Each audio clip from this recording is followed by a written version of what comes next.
அறிவிக்கிறார். நபி ஸல்லல்லாஹு அலைஹி வஸல்லம் அவர்கள் கூறினார்கள்,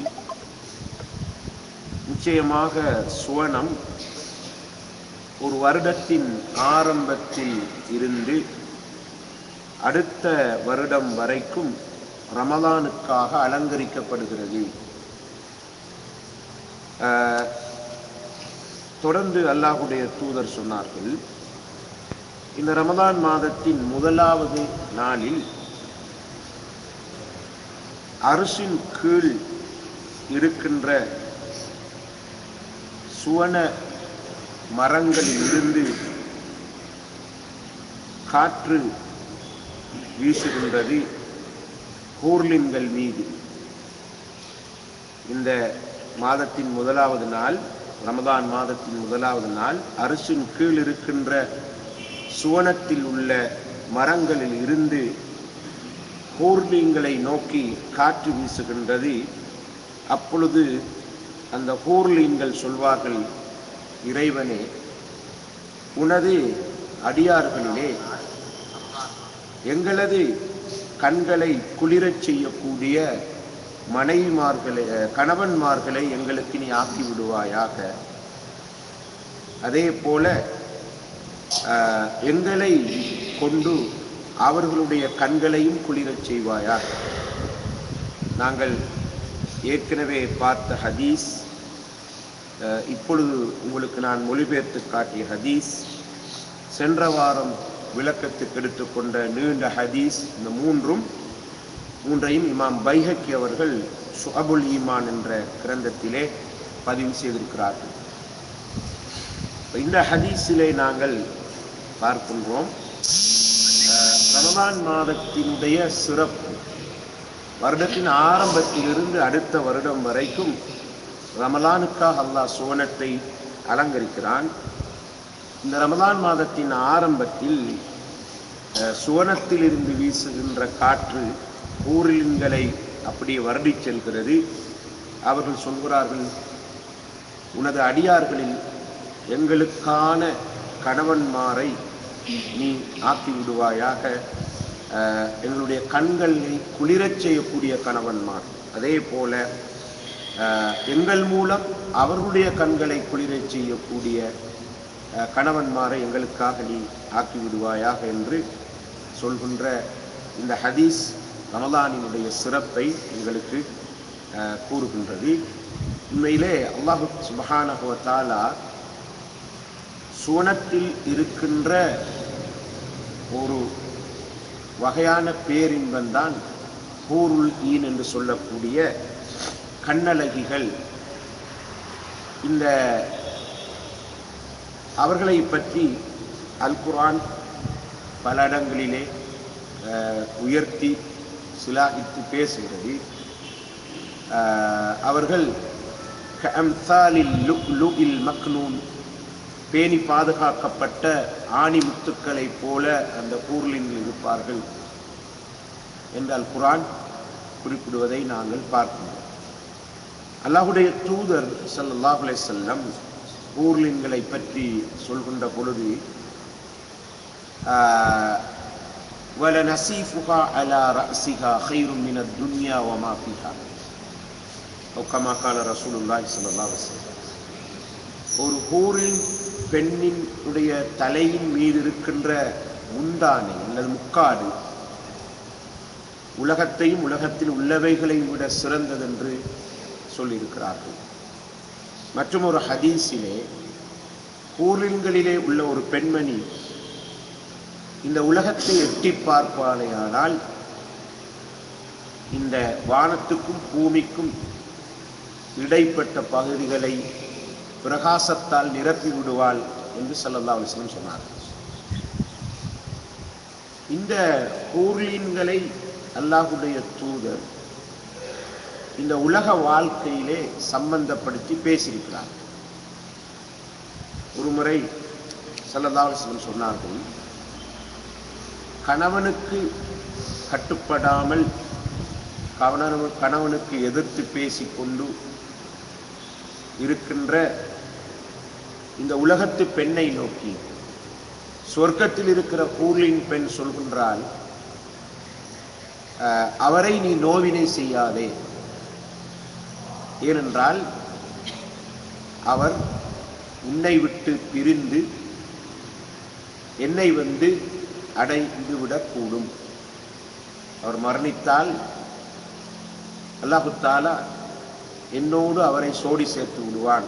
எனக்குரிய அந்த கணவரை நீ நோவினை செய்யாத என்று ஒரு கணவனுக்கு கட்டுப்படாமல் நடக்கின்ற மனைவியை பார்த்து ஹூர்லின் சொல்வதாக ஸல்லல்லாஹு அலைஹி வஸல்லம் சொன்னார்கள். ஆக அல் குர்ஆனும் சுன்னாவும் ஏன் இந்த சுவன இன்பங்களிலே முக்கியமாக இந்த பெண்மணிகளை பற்றி கூறுகிறது என்று பார்க்கின்ற பொழுது, குறிப்பாக உலகத்திலே மனிதர்கள் கெட்டுப்போவதற்கு பிரதானமாக 2 விஷயங்கள் இருக்கின்றன. ஒன்று பெண், அடுத்தது பணம். பெண்ணும் பணமும் தான் சமூகத்திலே ஒரு மனிதனை தாழ்த்துகிறது, உயர்த்துகிறது. ஒரு மனிதனிலே இருக்கின்ற இயல்பான பசி, தாகம் போன்ற ஒரு உணர்வு தான் காம உணர்வு. அந்த உணர்வை இஸ்லாம் நெறிப்படுத்துகிறது, ஒழுங்குபடுத்துகிறது. எப்படி சுவன இன்பத்தை மனிதனுடைய உள்ளத்திலே ஆழமாக பதிப்பதின் ஊடாக சுவன இன்பத்தை, அந்த ஹூர்லின்கள் பற்றிய வர்ணனையை, அவர்களை பற்றிய சிறப்பை, அவர்களுடைய இங்கிதங்களை முஸ்லிம்களுக்கு, மூமின்களுக்கு குர்ஆனும் சுன்னாவும் சொல்வதின் ஊடாக அவர்களுடைய உணர்வுகளை நெறிப்படுத்தி அவர்களுடைய கற்பை பாதுகாப்பதற்கான ஒரு ஏற்பாட்டை இஸ்லாம் செய்திருக்கிறது.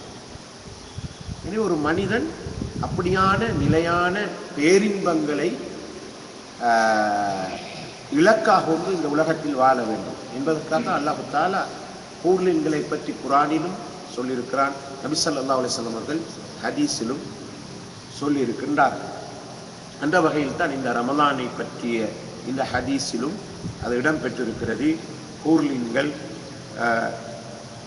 இந்த நோன்பு ஆரம்ப நாளிலே அவர்கள் இப்படி சொல்கிறார்கள், உனது அடியார்களில் எங்களுடைய கண்கள் குளிர்ச்சியாக கூடிய, எங்கள் மூலம் அவர்களுடைய கண்களும் குளிர்ச்சியாக வேண்டும், அப்படியான கணவன்மார்களை உனது அடியார்களில் இருந்து எங்களுக்கு தெரிவு செய்து தருவாயாக என்று ஹூர்லின்கள் அல்லாஹ்விடம் கேட்கிறார்கள்.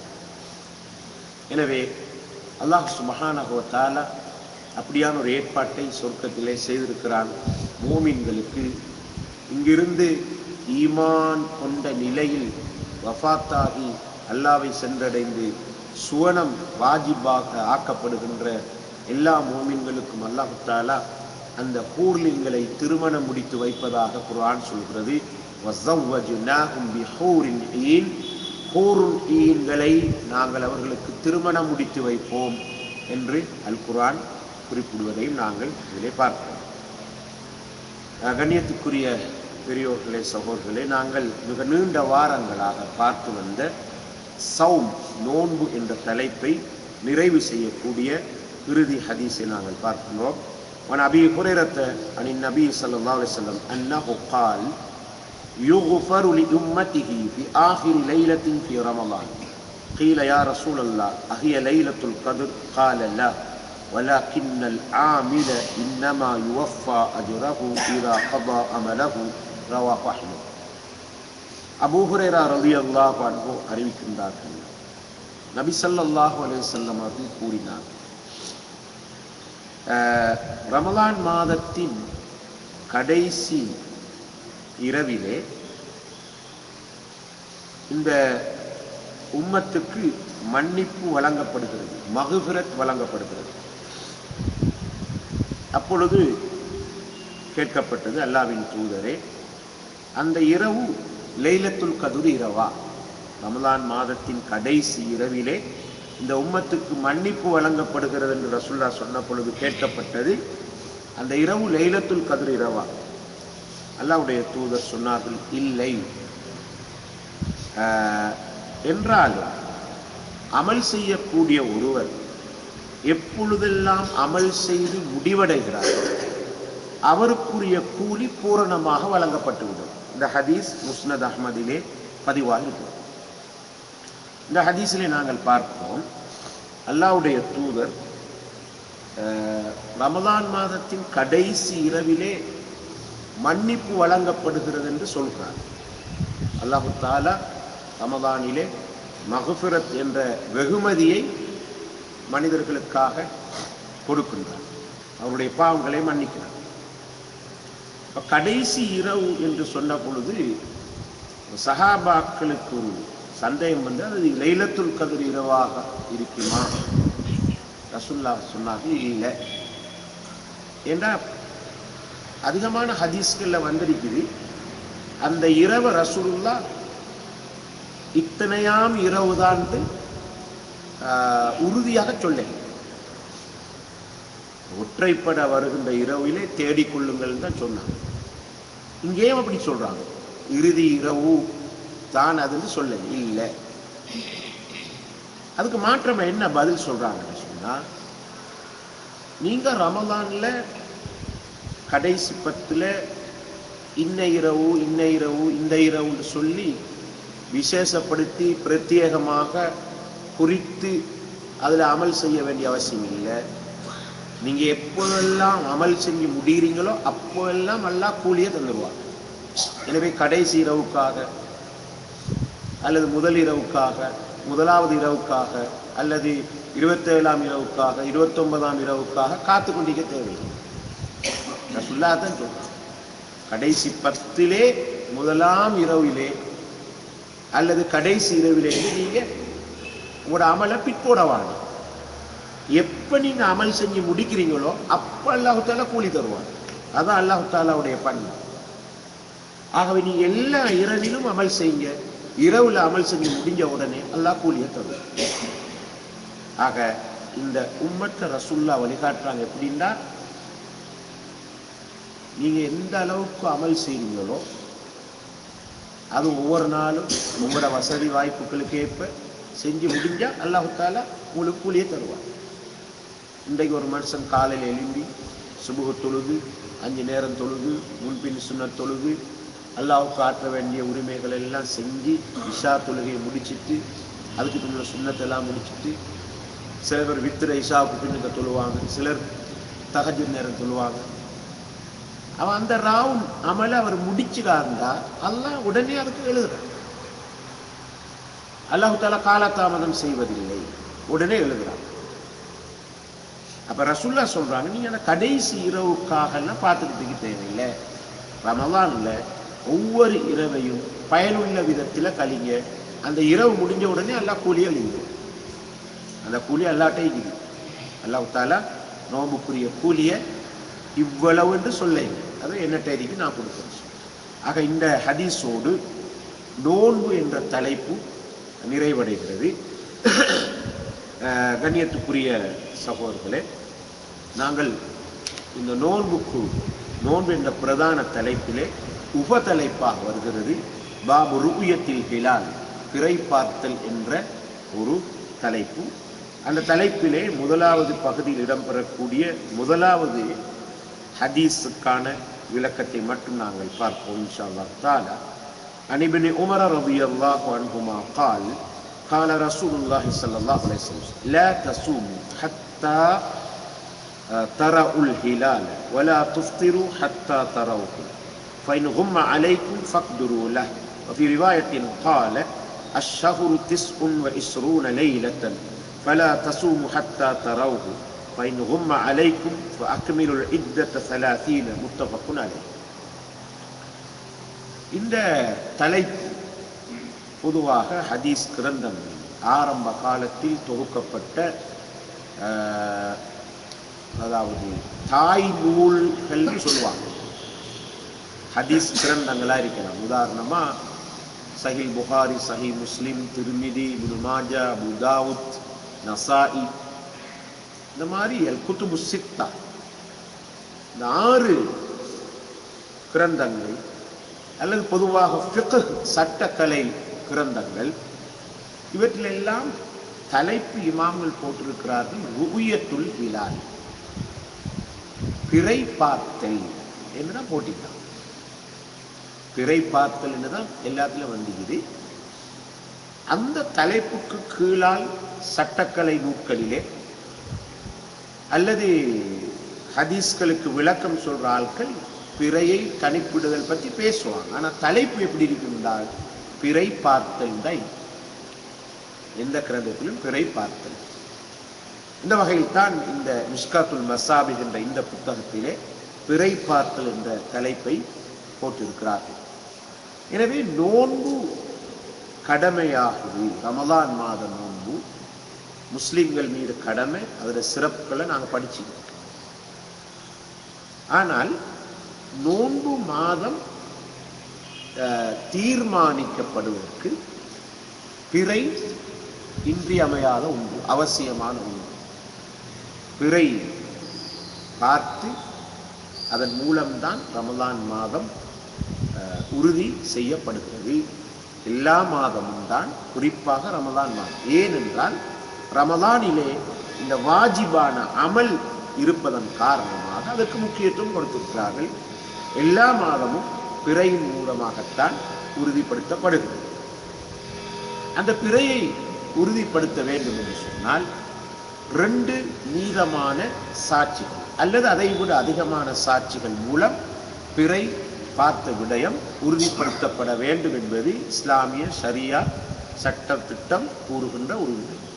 மீதமான 2 அல்லது 2க்கும் அதிகம் ஒரு சாட்சியின் மூலம் உறுதி செய்யலாம் என்ற கருத்தும் இருக்கிறது. இமாம் அபூ ஹனீஃபா ரஹிமஹுல்லாஹ் அப்படி ஒரு கருத்தை கொண்டிருக்கிறார்கள். எனவே பிறை பார்த்தல் என்று சொன்னால் பிறை பார்த்து 2 சாட்சிகள் மூலமாக உறுதி பண்ணுவதையே குறிக்கிறது. வெறுமனே மக்கள் பிறையை பார்த்தால் விஷயம் சரி என்பது அல்ல. பிறை பார்த்து சாட்சிகள் மூலம் உறுதி பண்ணப்படுவதைத்தான் பிறை பார்த்தல் என்று சரியா எங்களுக்கு விளக்கமாக சொல்கிறது. அந்த வகையில் இது ஒரு தலைப்பு சார்ந்த விஷயம். அல்லாஹ்வுடைய தூதர் என்ன சொல்றாங்க? நீங்கள் பிறையை காணும் வரை நோன்பு நோக்க வேண்டாம். நீங்கள் பிறையை காணும் வரை நோன்பை நீங்க நிறைவு செய்ய வேண்டாம், நோன்பை விட வேண்டாம்.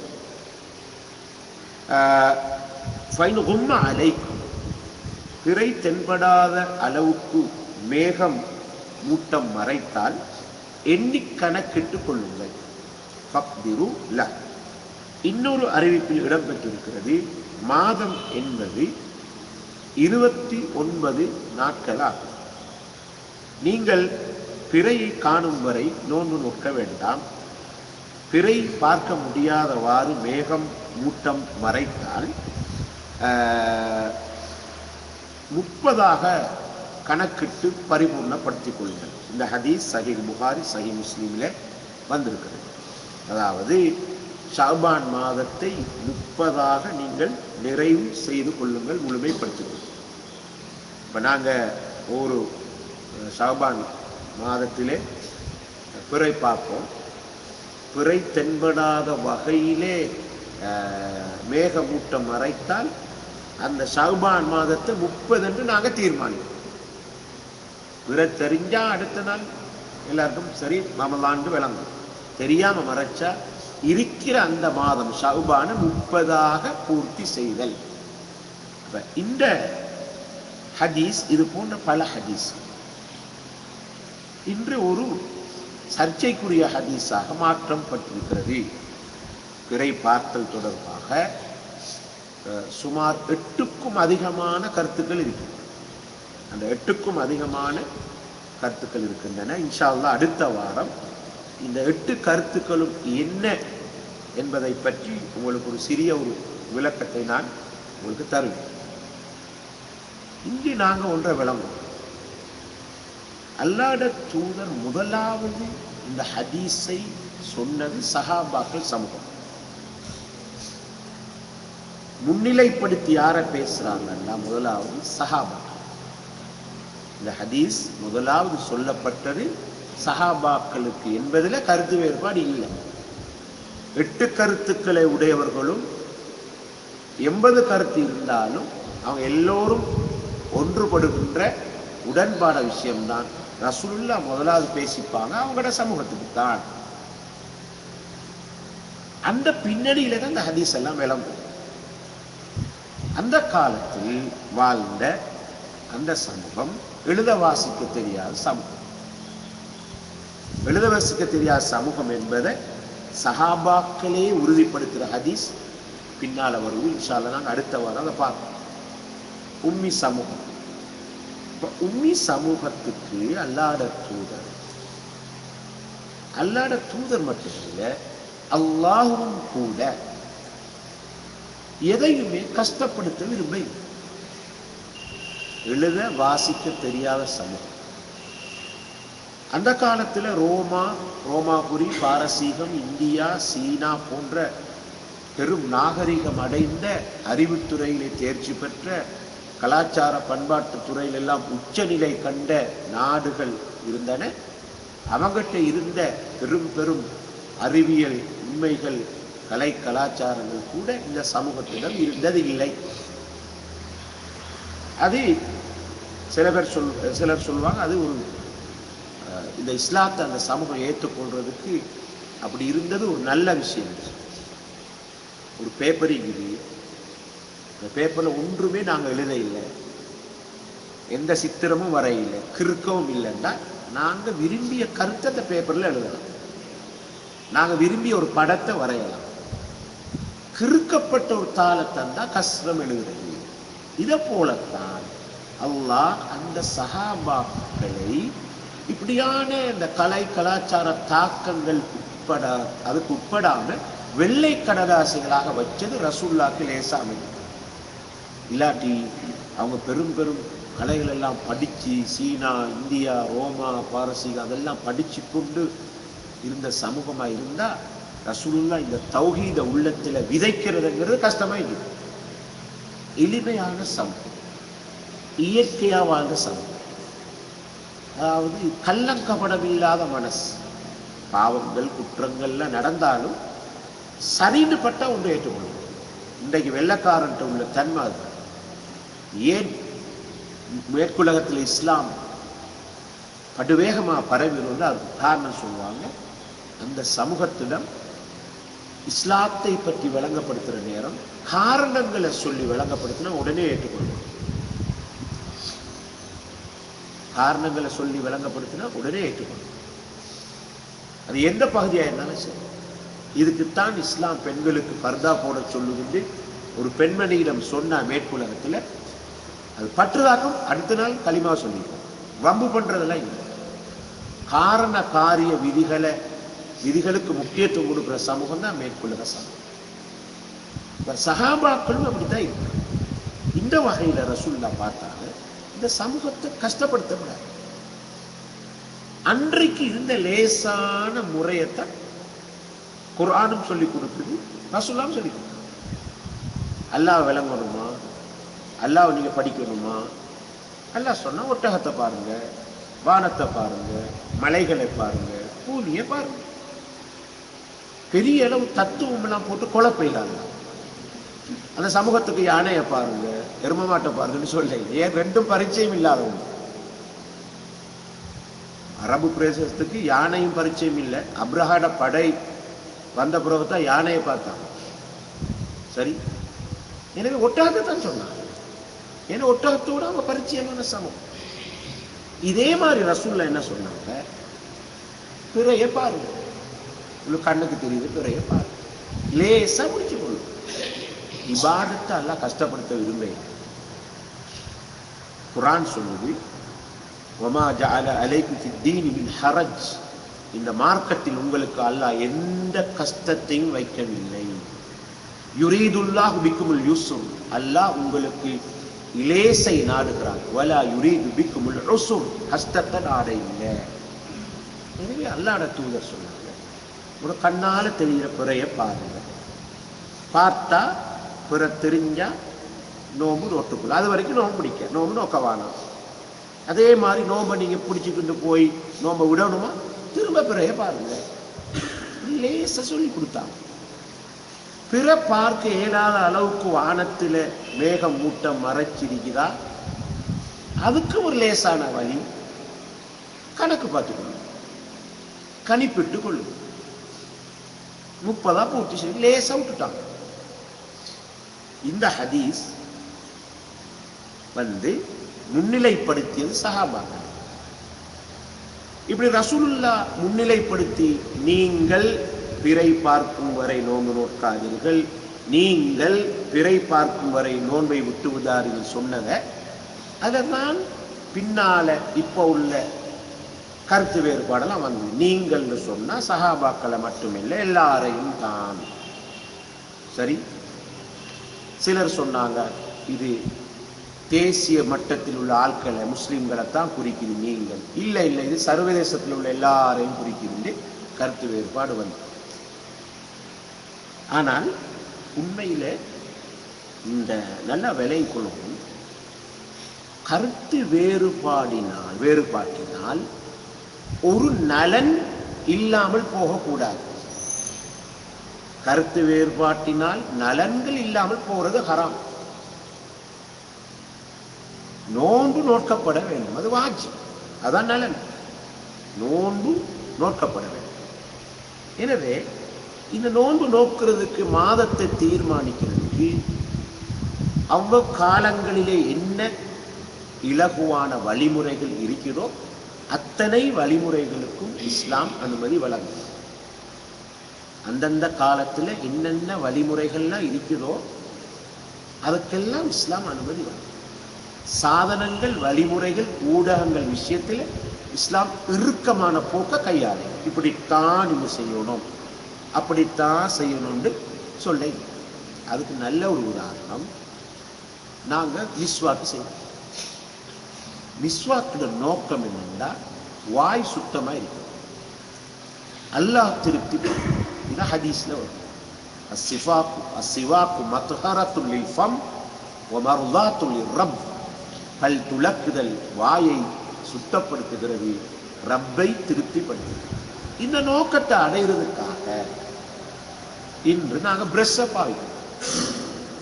பிரஷ் சிலர் அந்த காலத்துல ரசூல்லா பாவிச்ச அராக் மரத்துல குச்சிய பாவிக்கிறாங்க. சரி, அல்ஹம்துலில்லாஹ். சிலர் விரலை கொண்டு விரலும் விஸ்வாசம். எனவே அந்தந்த காலங்களில் என்னென்ன ஊடகங்கள், வழிமுறைகள் லேசா மக்களுக்கு இருக்கிறதோ அதை பயன்படுத்தி இலக்கை அடையணும். இதுதான் விஷயம். அப்ப இந்த விடயத்துல அல்லாஹ்வுடைய தூதர் சொல்வாங்க, இஸ்லாமிய சட்ட அடிப்படை கலை விதி ஒன்று இருக்குது, சிரமம் இலகுபடுத்தலை வேண்டி நிற்கும். சிரமம் இலகுபடுத்தலை வேண்டி நிற்கும். அதாவது உது செய்கிறோம், தண்ணீர் கடுமையான குளிர், அல்லது ஒரு நோயாளி தண்ணீரை பாவிச்ச நோய் அதிகரிக்கும், அல்லது மரணம் சம்பவிக்கும். இப்ப அவர் தயமம் செய்யும். எங்கெல்லாம் கஷ்டம் வருவதோ அங்கெல்லாம் இஸ்லாம் லேச வச்சு. இந்த வகையில ரசூலுல்லாஹ் சொல்றாங்க, பிறைய பார்க்குற நேரம் உங்களுக்கு கஷ்டம் வருவதா, உங்களுக்கு சிரமமாயிக்குதா, தெரிய மாட்டேங்குதா, உடனே ஒரு பரிகாரத்தை சொல்றாங்க. கணக்கு ஒரு நீங்க முடிவெடுங்க, எல்லாரும் 30 பூர்த்தி செய்து கொள்ளுங்க, லேசி. அடுத்து நோம்பை ஸ்டார்ட் பண்ணுங்க. இதுக்காக இழுபறிப்பட்டுக்கிட்டீங்க. நோம்பு மிக முக்கியம். உங்களுக்கு விளங்க இல்லையா, மிச்சம் கஷ்டப்படவானா எண்ணி கணக்கு பார்த்துக்கொள்ளு. ஆனால் சமூகத்துக்கு அப்படித்தான் நான் சொல்லுவேன். சரி, இப்போ இதுல நிறைய கருத்து வேறுபாடுகள், விளக்கங்கள் அதெல்லாம் இருக்குது. அதை நாங்கள் சொல்ல வரை. சரி, இந்த சொல்ல வர விஷயம், இஸ்லாத்தில் இலகுபடுத்தல் கோட்பாடுன்னு ஒன்று இருக்குது. அதன் கீழே நின்றுக்கிட்டு இதை விளங்குனா எந்த கஷ்டமும் இல்லை. இலகுபடுத்தல் என்கிறது மிக முக்கியமானது. ஆக இப்படியான கருத்துக்கள் உலகத்தில் நிறைய. நான் சொன்ன உங்களுக்கு 8 பிரதான கருத்துக்கள். அதை விட தனிப்பட்ட மக்கள், தனிப்பட்ட அறிஞர்கள் ஒவ்வொரு கருத்தை வச்சு கொண்டிருக்கிறாங்க. ஆனால் யார் சரி சர்வதேச மட்டத்தில் ஒரு கருத்தின் பால் உடன்பாட்டுக்கு வந்தது இல்லை. எல்லாரும் சேர்ந்து சர்வதேச மட்டத்தில் ஒரு கருத்தின் பால் இன்னும் உடன்பாட்டுக்கு வரையும். ஆகவே இது ஒரு இப்படியான ஒரு நிலை இருக்கிறதுங்கிறத நாங்கள் விலகிக்கிறோம். ஆக இன்ஷா அல்லாஹ் தஆலா நாங்கள் தொடர்ந்த வருகின்ற வகுப்புகளிலே இது சம்பந்தமான சில விளக்கங்களை நாங்கள் படித்து வச்சுக்கணும். எதுக்குன்னு சொன்னால், மற்றவங்களோட தர்க்கிக்கிறதுக்கு இல்லை, மற்றவங்களோட விவாதிக்கிறதுக்கு இல்லை. எங்களுக்கு ஒரு விளக்கம் இல்லை, தெளிவோடு இருக்கும், விளக்கத்தோடு இருக்கணுங்கிறதுக்காகத்தான் நான் இயன்ற வரைக்கும் இந்த சப்ஜெக்ட். ஏண்டா இதை நாங்கள் விளங்கப்படுத்துகிற நேரம் மற்ற கருத்துக்களையும் கொஞ்சம் கொஞ்சம் விளங்கலாம். இப்படிலாம் இருக்குது, இப்படிலாம் இருக்குது. இப்போ இந்த நாட்டில் உள்ள உலமா சபை எப்படி கருத்துக்கிறாங்க அதையும் விளங்கி வச்சுக்கணும். ஆக இப்படி விளங்கி வச்சாத்தான் தெளிவு பிறக்கும். விளக்கம் இல்லாட்டி தான் குழப்பம் வரும். ஆக அதை நாங்கள் தொடர்ந்து பார்ப்போம். இன்றைக்கு நாங்கள் படித்தது பிறை பார்த்தல் அல்லாஹ்வுடைய தூதர் சுன்னத்தாக்கிய விஷயம். அது எல்லாருக்கும் உள்ளது சுன்னத். பிறையை பார்க்கணும், பிற பார்த்த ஓதுற துவாலாம் இருக்குது. ஆக அது பிற பார்க்கணும். ரெண்டாவது அல்லாஹ்வுடைய தூதர் சொல்றாங்க, அப்படி சிரமம் எண்ணிப்பட்டால் அதுக்கு இலகு வழியாக நீங்கள் கணிப்பிட்டு கொள்ளுங்க, எண்ணிக்கொள்ளுங்க. அப்போ அந்த கணிப்பிட்டு கொள்ளுதல், எண்ணிக்கொள்ளுதல் என்ற விஷயத்தில் இருந்தால் இன்றைய நூற்றாண்டில் சிலர் கருத்தெடுத்தாங்க. கணிப்பிட்டு வச்சு கொள்ளலாம். ஏற்கனவே ஒவ்வொரு மாதமும் பார்க்க தேவையில்லை. கருத்து வந்ததுக்கு இதுதான் காரணம். ஹதீஸில் வர சொல்லுதல் கருத்து வேறுபாடு காரணமாக அமைஞ்சிருக்கு. இப்படிலாம் இருக்குது. இன்ஷா அல்லாஹ் நாங்கள் தொடர்ந்து வருகின்ற வாரங்களில் அதை பார்ப்போம். சுப்ஹானக்கல்லாஹு வ பிஹம்திக அஷ்ஹது அல்லா இலாஹா இல்லா அன்த அஸ்தக்ஃபிருக வ அத்தூபு இலைக். அஸ்ஸலாமு அலைக்கும்.